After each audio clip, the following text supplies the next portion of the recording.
toos ah magaalada Beijing ee dalka China ugu jirta Hodan Cismaan Cabdi oo la taliyaha madaxweynaha Hodan ku soo dhawaad BBC Somali TV ugu horeyn waxaan jeclaan lahaa inaan ku weydiiyo shirkani waa markii ugu horeysay dawladda Soomaaliyeed ka qayb gasho waxaana warbixinta nagu soo gaaraysa in 60 bilyan oo shiinuhu ugu deeqayo hirgeli ama horumarinta Afrika Soomaaliya qorshaha la tagto waa maxay ما صنتها ولا وهرين شركة نماها قرتي وهرسي الصومال كقيب قشو سنة هي هورا 2015 يدورتي كدن بيي ودعي شركة نبا الصومالي وكقيب قشي دور كانوا وحو كقد وين هاي إن وفدي وين أو هو قامين يو مدحوينيه دولة فدرالك الصومالية إيو رئيس إيو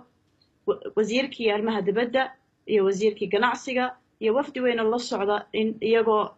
وضا السعودة inay ka qayb galeen shirkan taas kaga duwan tahay shirarkii hore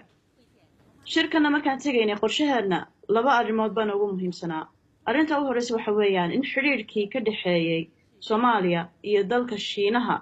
in lagu soo celiyo sidii uu hore u ahaan jiray iskaashiga ka dhaxeeya Soomaaliya iyo China waxa weeyaan iskaashi taariikhi ah iskaashigaas in dib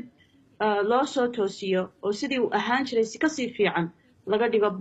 inoo qorshe ahayd maalinkii uu horeeyay nimid waxaan la yeelanay kulan gaar ah madaxweynaha dalka Shiinaha runtiina si fiican buu u soo dhaweeyay madaxweyne Farmaajo arrinta labaad aynu qorshaha aynoo ahayd in la nimina waxay ahayd in aynu saxeexno dhowr heshiis oo ka mid tahay heshiis aad u muhiim ah oo xaqiijinaya inay Soomaaliya qayb weyn ka yeelan doonto qorshahan ay China soo bandhigtay ee dhaqaalaha caalamiga ee la yiraahdo One Belt One Road ee runtiina ah qorshe isku talaalaya wadamada adduunka dhinaca dhaqaalaha